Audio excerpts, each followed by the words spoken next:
ఆంధ్రప్రదేశ్కి రాజధాని లేదు. ఇది మనం గత 5 ఏళ్లుగా చూసాం. ముఖ్యంగా 3 రాజధానుల పేరుతో వైఎస్ఆర్సీపీ చేసినటువంటి ఏ అభివృద్ధి లేదు. ఏ ఒక్క రాజధానికి ఏ ఒక్కటి కూడా కేటాయించకుండా, ఎక్కడ ఏ రాజధాని కూడా 3 రాజధానులు ఏ ఒక్క రాజధాని కూడా అభివృద్ధి చేయకుండా వదిలేసిన పరిస్థితి చూసాం. ఉన్న రాజధాని అంటే 2014 నుంచి 19 వరకు ఎన్డీఏ కూటమి అప్పటి టీడీపీ గవర్నమెంట్ చంద్రబాబు నాయుడు గారు అమరావతి రాజధానిగా ప్రకటించి అనేక కార్యక్రమాలకు శ్రీకారం చుట్టి శంకుస్థాపనలు చేసి అసెంబ్లీ, సెక్రటేరియట్, హైకోర్టు లాంటి కొన్ని కడితే వాటిలన్నింటినీ కూడా తొంగలో తొక్కేసి కంప్లీట్ గా అక్కడ ఉన్నటువంటి కట్టడాలన్నింటినీ కూడా మరుగులు పడిపోయే పరిస్థితి చేసుకొచ్చింది. ఇప్పుడు వాటిని బయటికి తీసి అసలు అంటే కొన్ని ఫౌండేషన్స్ ఒక చెరువులా అయిపోయినాయి మొత్తం అంతా కూడా. అలాంటి పరిస్థితుల్లోకి వెళ్ళిపోయింది. అక్కడ కనీసం మట్టి పోపించడం, ఇంకొకటి పోపించడం ఎందుకంటే చేసేస్తే మళ్ళీ చంద్రబాబు గారికో ఎన్డీఏ కూటమికో పేరు వచ్చేస్తుంది అని చెప్పి దాన్ని కంప్లీట్ గా వదిలేసిన పరిస్థితి. రెడీ టు ఆక్యుపైగా ఉన్నటువంటి భవనాలని కూడా కంప్లీట్ గా అక్కడ శిథిలావస్థకు చేరిపోయిన పరిస్థితి చూసాం. ఇప్పుడు కూడా ఈ వాటర్ అన్ని కూడా క్లీన్ చేయడానికి పునాదుల్లో నీరు తోడేందుకు 1 కోటి ఖర్చు అవుతుందంట.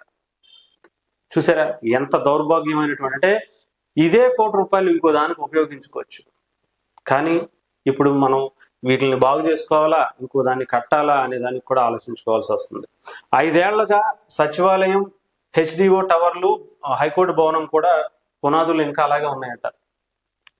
భవనాలు కట్టివేత నిర్ధారణకు రాజధానికి రేపు హైదరాబాద్ నుంచి ఐఐటి టీం కూడా రాబోతుంది. వారం 10 రోజుల్లో మద్రాస్ ఐఐటి నిపుణులు కూడా ఇక్కడికి రాబోతున్నారు.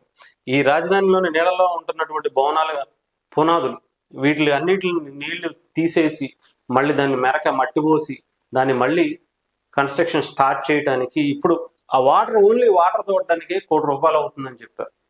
అదే కనుక కొంచెం అప్పట్లోనే ముందు చూపుతో ఏ జగన్మోహన్ రెడ్డి గారి ప్రభుత్వంలోనూ ఎవరో ఒకళ్ళు కొంచెం ఆ మట్టి పోపించి ఉండుంటే ఈ పాటికి అది అలా ఉండేది కాదు. ఈ 1 కోటి రూపాయలు ఖర్చు అయ్యేది కాదు.